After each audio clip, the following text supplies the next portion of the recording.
Hello viewers, welcome to the grow Telugu YouTube channel. హఠాత్తుగా ఒక రోజు లేచి చూసేసరికి మీ దగ్గర ఉండే షేర్స్ అనేవి పెరిగిపోయినాయి. మీరేమీ చేయకుండానే ఆటోమేటిక్‌గా పెరిగిపోయినాయి. ఒక షేర్‌ని హోల్డ్ చేస్తున్నారంటే అది కాస్త 5 షేర్‌లు అయిపోయింది. ఇది ఎలా పాసిబుల్ అవుతుంది? ఇదేమన్నా మ్యాజిక్కా అని అనుకోవచ్చు. కాకపోతే ఇన్వెస్టింగ్ పరంగా గాని చూసినట్టయితే కార్పొరేట్స్ అంటే కంపెనీ వాళ్ళు తీసుకునే కొన్ని నిర్ణయాల ఆధారంగా షేర్స్ అనేవి మల్టిప్లై అవుతాయి. అది ఎలాగవ్వచ్చు? మొట్టమొదటిది ఏదైనా ఒక కంపెనీ అనేది స్ప్లిట్ అయ్యి ఒక 2 ఆర్ 3 కంపెనీల కింద మారిందనుకోండి. అప్పుడు మీరేదైతే షేర్స్ హోల్డ్ చేస్తున్నారో అవి కూడా మల్టిప్లై అవుతాయి. అంటే ఆ అన్ని కంపెనీల్లోకి ఏవేవైతే స్ప్లిట్ అవుతుందో అన్నిటి దగ్గర నుంచి మీకు షేర్స్ అనేవి వస్తాయి. రీసెంట్‌గా వేదాంత యొక్క షేర్ హోల్డర్స్‌కి ఇదే పరిస్థితి వాళ్ళు ఎదుర్కొన్నారు. ఒక షేర్ కాస్త 5 షేర్ల కింద మారింది. షేర్లనేవి మారడం, పెరగడం అనంటే ఒక మంచి విషయమే కదా! హఠాత్తుగా ఒకటి కాస్త 5 అయిపోయింది, ఒకటి కాస్త 10 అయిపోయింది అనంటే ఇదొక మంచి విషయమే కదా! అంటే నా డబ్బులకి ఎటువంటి డోకా అన్నా ఉంటుందా? ఇదెందుకు అసలు ఇలా జరుగుతుంది? అసలు ఈ కాన్సెప్ట్‌ని మనం ఏమంటాము? దీన్ని మనము దీన్ని మనము అసలు ఎలాగా వివరించుకొని ఎలా మనం అర్థం చేసుకోవాలి? అండ్ వివరంగా దీన్ని ఎలా చూడాలి? అండ్ మనకిది లాభదాయకమా? లేకపోతే నష్టం కలిగిస్తుందా? ఇవన్నిటిని ఈ వీడియో ద్వారా ఆన్సర్ చేయడం కోసం మీ ముందుకు రావడం జరిగింది. సో, ఇంకెందుకు ఆలస్యం వెళ్ళిపోదామా ఈ వీడియోలోకి.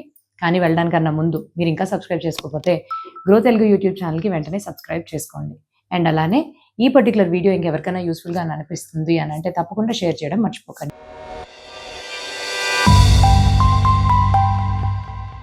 నేను సీఏ హిరణ్మయి. ఈరోజు మనం చూడబోయే టాపిక్ అసలు డీమర్జర్‌కి సంబంధించింది.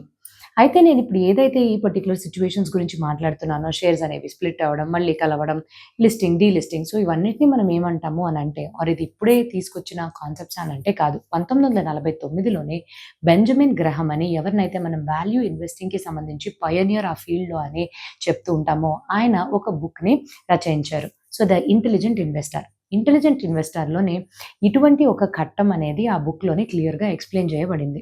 అంటే ఇటువంటి వన్ టైమ్‌లో జరిగే ఈ సిట్యుయేషన్స్‌ని అంటే బిజినెస్‌లకి సంబంధించి వాళ్ళు తీసుకునే నిర్ణయాల్ని బట్టి ఏవేవైతే స్పెషల్ సర్కమ్‌స్టాన్సెస్ అనేవి జరుగుతాయో వాటిని ఈ పుస్తకంలో చాలా క్లియర్‌గా స్పెషల్ సిట్యుయేషన్స్ అని వర్కౌట్స్ అనే పేరు దగ్గర ఎక్స్‌ప్లెయిన్ చేయబడింది. సో, అక్కడ ఏం చెప్తున్నారు మనకి ఆథర్ అనంటే కార్పొరేట్ వాళ్ళు వాళ్ళకి సంబంధించినంత వరకు కొన్ని నిర్ణయాల్ని తీసుకుంటారు. సో, ఈ నిర్ణయాల యొక్క పర్యవసనమే మర్జర్స్ అవ్వచ్చు, కంపెనీస్ డీమర్జర్స్‌కి గురవ్వచ్చు, డీలిస్టింగ్ అవ్వచ్చు, బైబ్యాక్స్‌కి వెళ్ళొచ్చు, రైట్స్ ఇష్యూ చేయొచ్చు.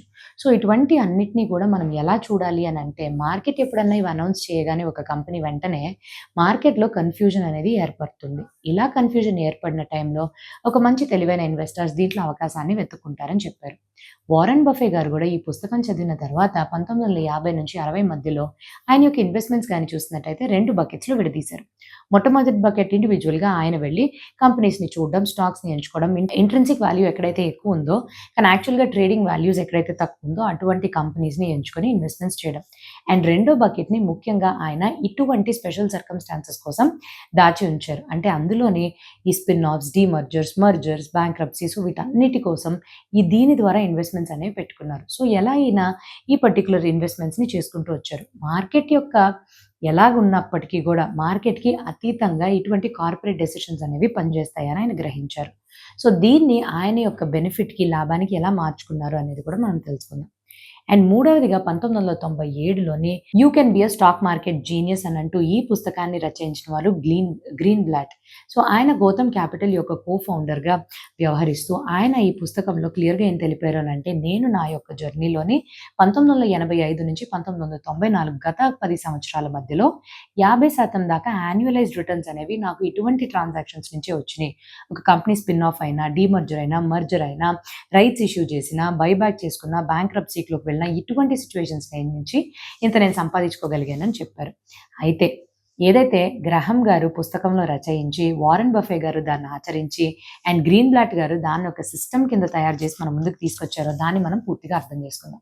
సో, అసలిప్పుడు ఈ స్పెషల్ సిట్యుయేషన్స్ అంటే ఏంటి? అదొక అంబ్రెల్లా లాంటివి. వివిధ రకాల సిట్యుయేషన్స్ ఉంటాయి. మొట్టమొదటిది డీమర్జర్. ఒక కంపెనీలో 2, 3 బిజినెస్‌లు ఉన్నాయి. సో, ఆ 2, 3 బిజినెస్‌లు ఒకే కంపెనీలో ఉంటే కొద్దిగా వాల్యుయేషన్ పరంగానో ఏదో ఒక డిఫరెన్సెస్ అనేవి వస్తున్నాయి. సో, దాన్ని వాళ్ళు స్ప్లిట్ చేయడం. సో, ఈచ్‌గా ఇండివిడ్యువల్‌గా ఏ బిజినెస్‌లు అయితే ఉన్నాయో వివిధ రకాల బిజినెస్‌లని సెపరేట్ బిజినెస్‌ల కింద విడిపోవడం. ఈ స్ప్లిట్టింగ్‌ని మనం డీమర్జర్ అని అంటాం. మర్జర్ అనేది రెండో కాన్సెప్ట్. అంటే 2 కంపెనీలు కలిసి ఎన్నో కంపెనీలు కలిసి ఒక కంపెనీ కింద మేము ఇప్పటి నుంచి ఒకే పేరులోని బిజినెస్ చేసుకుంటామంటే అది మర్జ్ అవ్వడం. మూడవది డీలిస్టింగ్. ఎప్పుడైతే ఒక కంపెనీ ప్రైవేట్ స్టేటస్ నుంచి లిస్ట్ అవ్వాలని స్టాక్ ఎక్స్‌చేంజెస్ పైకి వస్తామో, ఐపీఓ ద్వారా వస్తామని మనందరికీ తెలుసు. దీన్ని రివర్స్ చేయొచ్చు. అంటే ఇప్పటిదాకా లిస్టింగ్ స్టేటస్‌లో ఉన్న కంపెనీలు కాస్త మళ్ళీ నేను ప్రైవేట్ లిమిటెడ్‌లోకి వెళ్ళిపోవాలి, డీలిస్టింగ్ అయిపోవాలి, స్టాక్ ఎక్స్‌చేంజెస్ నుంచి నా పేరు ట్రేడింగ్ నా పర్టిక్యులర్ స్టాక్ ట్రేడింగ్ నుంచి వెళ్ళిపోవాలి అని అనుకుంటున్న కంపెనీ డీలిస్టింగ్‌కి వెళ్తుంది. రైట్స్.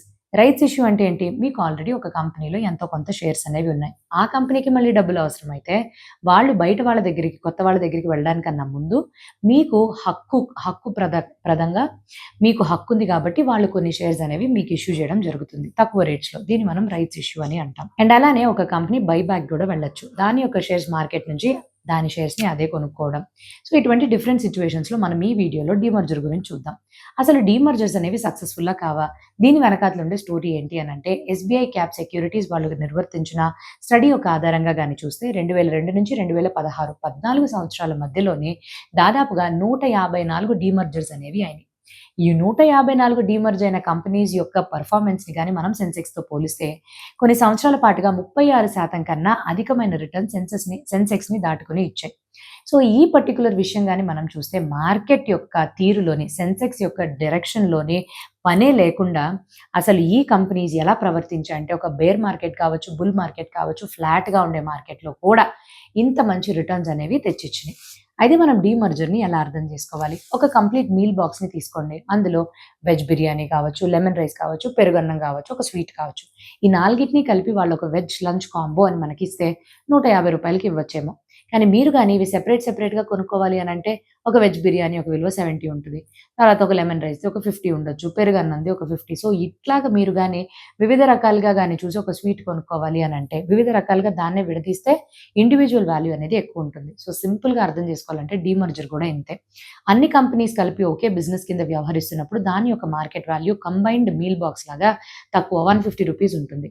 ఎప్పుడైతే వివిధ రకాల బిజినెస్‌ల కింద విడిపోయి బయటకొస్తాయో వాటి యొక్క సెక్టార్‌లో ఉండే మల్టిపుల్స్, ఆ ఫ్యాక్టర్స్, ఆ వాల్యుయేషన్స్ అవన్నీ కూడా వర్తిస్తాయి. సో, ఇండివిడ్యువల్ బిజినెస్ యొక్క వాల్యుయేషన్స్ అనేవి పెరిగిపోతాయి. సో, ఇక్కడ ఏమవుతది? ఒక బిజినెస్ టోటల్‌గా ఉండే మార్కెట్ క్యాపిటలైజేషన్ యొక్క విలువని ఇండివిడ్యువల్‌గా బిజినెసెస్ కింద విడదీసిన తర్వాత ఒక్కొక్క బిజినెస్ యొక్క మార్కెట్ క్యాపిటలైజేషన్‌ని కలిపి సమ్ టోటల్‌గాని చేస్తే డెఫినిట్‌గా ఈ ఇండివిడ్యువల్‌గా విడిపోయిన బిజినెసెస్ యొక్క టోటల్ వాల్యూ మ కంబైన్డ్‌గా ఉండే వాల్యూ కన్నా ఎక్కువగానే ఉంటుంది. ఎందుకు అని అనుకోవచ్చు. సో, ఇక్కడే మనకి కాంగ్లోమరేట్ డిస్కౌంట్ అనేది వర్కౌట్ అవుతుంది. అన్ని బిజినెస్‌లు కలిపి ఒకే చెట్టులో గాని ఒకే ఒకే తీరులో ఒక చెట్టు నీడలో ఉన్నప్పుడు ఏమవుతుంది? వివిధ రకాల బిజినెస్‌కి ఆ ప్రత్యేకమైన వాల్యుయేషన్స్ అప్లై చేయకుండా మొత్తం బిజినెస్‌లోని ప్రత్యేకమైన బిజినెస్ అంటే ఒక ఐటీసీని మనం చూస్తే హోటల్స్ అని ఎలాగని అంటాం. కానీ దాని వెనకాతల ఒకప్పుడు ఒక cigarette business, paper board business, FMCG ఈటిల్లో కూడా ఉండేవాళ్ళు. సో, మనం హోటల్ బిజినెస్ లాగే చూసి దాన్ని లెక్కించి వాల్యుయేషన్ చేసేవాళ్ళం. సో, మిగతా బిజినెస్‌లకి రావాల్సిన మర్యాద, రెస్పెక్ట్ అనేది దొరికేది కాదు. సో, అందువల్ల ఇది కాంగ్లోమరేట్ డిస్కౌంట్‌కి వెళ్ళిపోతుంది. అండ్ దాని నుంచి బయటకొచ్చిన తర్వాత ఆబ్వియస్‌గా వాల్యుయేషన్స్ అనేవి పెరుగుతాయి. సో, అసలు ఎందుకు మనం డీమర్జర్‌కి వెళ్తాం? 4 ముఖ్యమైన కారణాలుంటాయి. ఒకే మనిషి, ఒకే సీఈఓ వివిధ రకాల బిజినెస్‌లు చూడడం కన్నా, ఆ సెపరేట్ బిజినెస్‌లకి ఒక సీఈఓ, వాటికంటూ ప్రత్యేకమైన సీఈఓ, ప్రత్యేకమైన బోర్డ్ స్ట్రాటజీస్ ఉంటే చాలా వీలుగా ఉంటుంది కదా! రెండవది క్యాపిటల్ అలొకేషన్. ఒక పర్టిక్యులర్ బిజినెస్‌లో అంటే ఒక కంపెనీ అండర్‌లో వివిధ రకాల బిజినెస్‌లున్నాయంటే కొంచెం కొన్ని మంచిగా పెర్ఫార్మ్ చేస్తాయి. ఇంకొన్ని అంత మంచిగా పెర్ఫార్మ్ చేయవు. సో, మంచిగా పెర్ఫార్మ్ చేస్తున్న బిజినెసెస్ యొక్క క్యాష్ ఫ్లోస్‌ని అంత మంచిగా లేని బిజినెస్‌లోకి పంప్ చేస్తాం. సో, దానివల్ల ఎఫెక్టివ్‌గా వాల్యుయేషన్ అనేది పెర్ఫార్మన్స్ వైస్ అనేది తగ్గిపోతుంది. వాటికి బిజినెస్‌ని వాటిని విడదీసేస్తే అది పెర్ఫార్మ్ చేస్తుందా లేదా అనేది తెలిసిపోతుంది కదా! డైరెక్ట్‌గా ఎక్స్‌పోజర్. ఇందాక నేను ఐటీసీ గురించి వ్యవహరించాను కదా! సో, అందులోని మీరు గాని ఒక ఇన్వెస్టర్ కేవలం హోటల్ బిజినెస్‌లో మాత్రమే చేయాలి అని అనుకుంటున్నారు అంటే ఈ ఐటీసీ ఇంతకు ముందు గాని చూస్తే కేవలం హోటల్ బిజినెస్‌లో మాత్రమే కాకుండా వివిధ రకాల బిజినెస్‌లు అన్నీ కూడా ఉండేవి. సో, ఒక పర్సన్‌కి, ఒక ఇన్వెస్టర్‌కి డైరెక్ట్‌గా హోటల్ బిజినెస్ అనంటే అప్పుడు వాళ్ళు ఐటీసీ చూజ్ చేసుకోకపోవడానికి ఎక్కువగా కారణాలనేవి కనిపించేవి. అండ్ నాలుగవది ముఖ్యమైనది వాల్యూ జనరేషన్. సో, నేను ఇదివరకు చెప్పినట్టుగానే కాంగ్లోమరేట్ డిస్కౌంట్ అనేది పోయి వివిధ రకాల బిజినెస్‌లు వాళ్ళ సొంత కంపెనీలు ఏర్పరచుకున్నాక ఈ లిస్టింగ్ ప్రక్రియలోని వాళ్ళ యొక్క మార్కెట్ క్యాపిటలైజేషన్ అనేది ఎన్నో రెట్లు పెరుగుతుంది. సో, అసలు ఏం జరుగుతుంది? అంటే అంత ఈజీ ప్రాసెస్ డీమర్జర్ అంటే కాదు. 2 ముఖ్యమైన విషయాలు మీరు గమనించుకోవాలి. FOMO fear on missing out. ఎప్పుడైతే ఒక కంపెనీ వాళ్ళొచ్చి అనౌన్స్ చేస్తారో, మేము ఇప్పుడు డీమర్జర్‌కి వెళ్ళబోతున్నాం. ఈ ప్రాసెస్‌లోకి మాకుండే బిజినెస్‌లని ఇలా విడదీసుకోబోతున్నాం అని అనౌన్స్ చేయగానే ఒక బోర్డ్ అప్రూవల్ రాగానే మార్కెట్ అనేది చాలా ఎక్సైట్‌మెంట్‌కి గురయ్యి 10% నుంచి ఎంతో వరకు మినిమమ్ ఒక 10% అన్న కంపెనీ యొక్క స్టాక్ ప్రైసెస్ పెరుగుతాయి. కానీ డీమర్జర్ అనేది ఒక పెద్ద ప్రాసెసే. ఎన్‌సీఎల్‌టీ నుంచి అప్రూవల్స్ తెచ్చుకోవాలి. ఆ కంపెనీ యొక్క క్రెడిటర్స్ అందరూ కూడా ఒప్పుకోవాలి. షేర్ హోల్డర్స్ వాళ్ళ యొక్క వోటింగ్ ప్యాటర్న్స్‌తో దీని అప్రూవల్‌కి వెళ్ళాలి. తర్వాత statutory complications, regulations, regulatory frameworks ఇవన్నీ గూడా ఉంటాయి. 12-14 నెలల దాకా అయిపోద్ది ప్రాసెసే. సో, ఇనీషియల్‌గా షేర్ ప్రైస్ అనేది పెరిగిపోద్ది ఆ పర్టిక్యులర్ ఎక్సైట్‌మెంట్‌లో. కానీ తర్వాత కన్సాలిడేషన్ ఫేజ్‌లోకొస్తది. అప్పుడు ఈ ప్రాసెస్ అంతా జరిగే టైంలో కొత్త కొత్త విషయాలు ట్రిగ్గర్స్ అవుతాయి. అప్పుడు మార్కెట్‌లో ఈ కంపెనీ యొక్క షేర్ కరెక్షన్‌కి కూడా గురయ్యే అవకాశాలు కనిపిస్తాయి. రెండవది లిస్టింగ్ అయిన తర్వాత, పోస్ట్‌గా డీమర్జర్ అయిన తర్వాత లిస్ట్ అయిన కంపెనీస్‌కి ఫోర్స్డ్ సెల్లింగ్ అనే కాన్సెప్ట్‌ని చూస్తున్నాం. ఏంటిది ఫోర్స్డ్ సెల్లింగ్ అనంటే, చాలా వరకు ఈ mutual funds and financial institutions వాళ్ళకి మార్కెట్ క్యాపిటలైజేషన్ 5,000 కన్నా 5,000 కోట్ల కన్నా ఎక్కువ ఉండే కంపెనీస్‌లోనే ఇన్వెస్ట్‌మెంట్స్ చేయాలి అనే ఒక మ్యాండేట్ అనేది సెబీ వాళ్ళు ఏర్పరిచారు.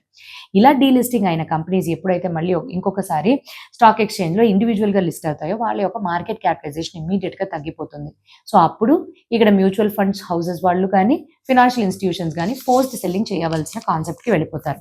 ఇలా ఫోర్స్డ్ సెల్లింగ్ చేసినప్పుడు కంపెనీ యొక్క ప్రైజెస్ అనేవి వెంటనే తగ్గిపోతాయి. సో, దీన్ని మనం ఒక మంచి ఎగ్జాంపుల్ కింద చూడాలి అనంటే, రెడ్ టేప్ వాళ్ళు ఎవరైతే ఒక మంచి వాళ్ళ యొక్క మెయిన్ బిజినెస్ అయిన మిర్జా ఇంటర్నేషనల్ నుంచి ఆగస్ట్ 2023లోనే వాళ్ళు డీమర్జర్‌కి గురయ్యారు. సో, వీళ్ళు ఒక మంచి మోడర్న్ ఫ్యాషన్ బ్రాండ్ కింద గుర్తింపు అనేది వచ్చింది. సో, వీళ్ళు ఎప్పుడైతే లిస్ట్ అయ్యారో, సో, లిస్ట్ అయిన దగ్గర నుంచి ₹120కి లిస్ట్ అయ్యారు. వెంటనే 20% సెల్లింగ్ ప్రైస్ అనేది పడిపోవడం, కరెక్షన్‌కి గురవడం చూసాం. కానీ అదే తీరులోనే ఒక్క సంవత్సరం లోపే దాదాపుగా వీళ్ళు 90% రిటర్న్స్‌ని అందించారు. సో, మనం ఎంత దాకా ఉండాలి? డీలిస్టింగ్ అయిన తర్వాత ఒక మంచి పీరియడ్ అనంటే 1 ఇయర్ దాకా మీరు వేచి ఉండాలి. ఎప్పుడు ఎగ్జిట్ అవ్వాలి? ఎప్పుడైతే ఈ డీలిస్ట్ అయిన కంపెనీ యొక్క మార్కెట్ వాల్యుయేషన్స్ ఇతర కంపెనీస్ పియర్స్‌తో పోలిస్తే అదే ఇండస్ట్రీలో ఈక్వల్ వాల్యుయేషన్స్‌కి వచ్చేస్తుందంటే అప్పుడు కంపెనీ యొక్క అట్రాక్టివ్‌నెస్ తగ్గిపోయింది. అప్పుడు మీ థీసిస్‌ని మళ్ళీ మీరు కొనసాగించాలి. సో, ఇప్పుడు నెక్స్ట్ 3 రకాల ఇన్వెస్టర్స్‌ని ఇక్కడ మనం చూస్తాం. టైప్ ఏ ఇన్వెస్టర్ ప్రీ లిస్టింగ్‌లోనే ఎంటర్ అవుతారు. ప్రీ లిస్టింగ్ అంటే ఎప్పుడైతే కన్సాలిడేషన్ ఫేజ్‌లో ఉందో అప్పుడు ఎంటర్ అవుతారు. కానీ ఇక్కడ మనకి ఎంట్రీ తక్కువ ఉంటుంది, రిస్క్ ఎక్కువ ఉంటుంది. ఎక్కువగా రిసర్చ్ చేసుకోవాలి. Type B investor post listing తర్వాత అంటే ఎప్పుడైతే ఫోర్స్ సెల్లింగ్ జరుగుతుందో దాని తర్వాత ఎంటర్ అవుతారు. కొంతవరకు ఇది safe investment or safe entry అని చెప్పుకోవచ్చు. మనకి ఎంత ఏంటి అనేది ఒక క్లారిటీ వచ్చేస్తుంది. అండ్ మూడో రకమైన ఇన్వెస్టర్స్ ప్రూఫ్ కోసం వెయిట్ చేస్తారు. 2, 3 క్వార్టర్స్ తర్వాత డీలిస్టింగ్ అయిన తర్వాత పర్ఫార్మెన్స్ యొక్క బేసిస్‌లోనే నేను ఎంటర్ అవుతానని. ఈ 3 వర్గాలకి చెందిన ఇన్వెస్టర్స్ కూడా కరెక్టే. మీ రిస్క్ ప్రొఫైల్‌ని బట్టి మీరు ముందుకెళ్తారు. అయితే ఒక డీమర్జర్ జరిగినప్పుడు ఈ 7 పాయింట్స్‌ని, 7 క్వెషన్స్‌ని నాకు నేను వేసుకోవాలి.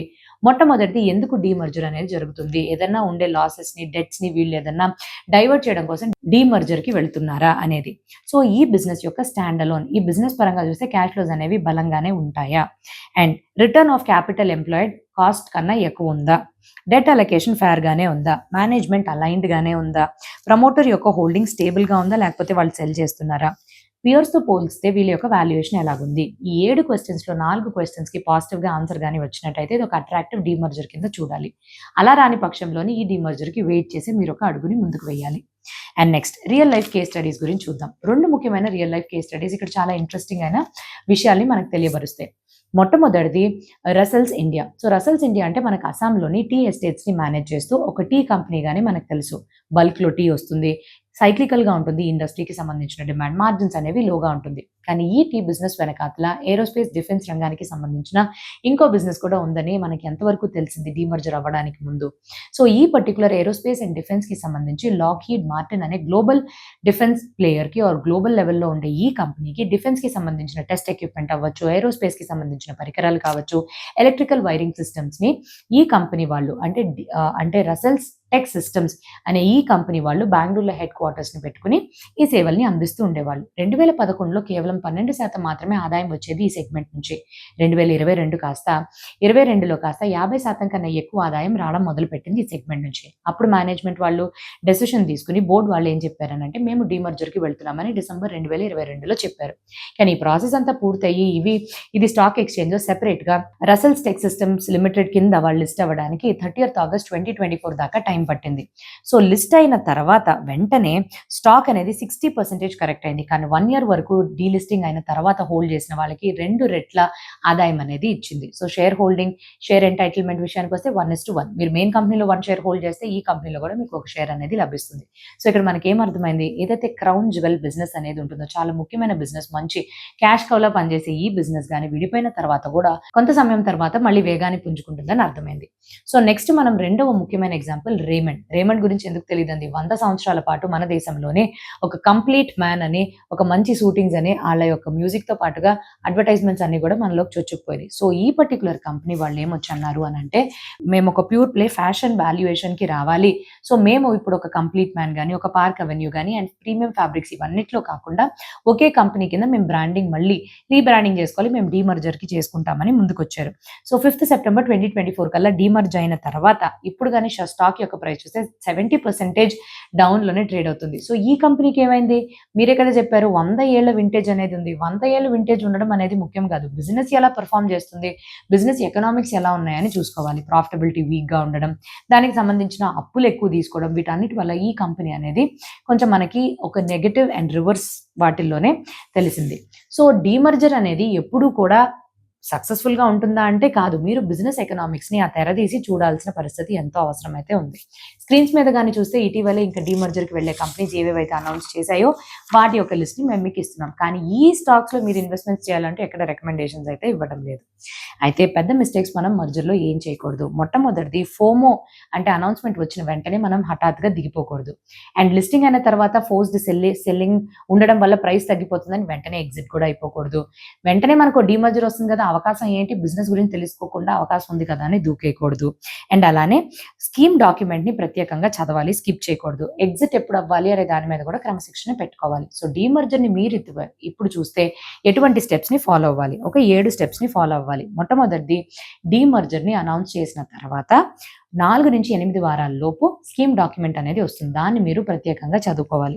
చదువుకున్న తర్వాత మేము ఇందాక చెప్పిన 7 క్వశ్చన్స్ ని మిమ్మల్ని మీరు వేసుకున్న తర్వాత 4 క్వశ్చన్స్ కన్నా ఎక్కువగా పాజిటివ్ ఆన్సర్స్ కానీ లభిస్తే ఓకే ఇది మంచి డీమర్జర్, దీనికి మంచి అట్రాక్టివ్ గా ఉంటుంది డీమర్జర్ అని అనుకున్నప్పుడే మీరు దిగాలి. అండ్ లిస్ట్ అయిన తర్వాత ఫోర్స్ సెల్లింగ్ ఉంటుంది. అక్కడ బిజినెస్ యొక్క క్వాలిటీ చెక్స్ ని చేసుకోవాలి.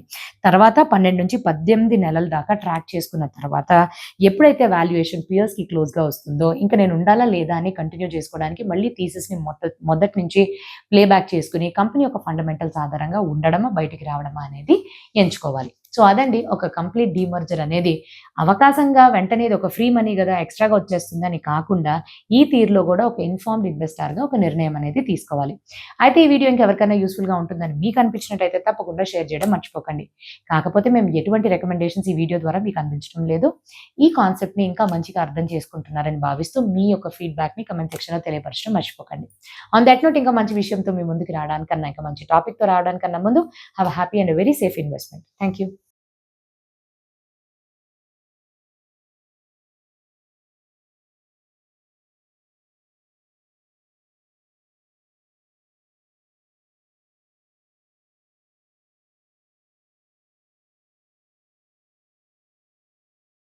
Investment in securities market are subject to market risks. Read all the related documents carefully before investing. Please read the risk disclosure documents carefully before investing in equity shares, derivatives, mutual fund, and or other instruments traded on the stock exchanges.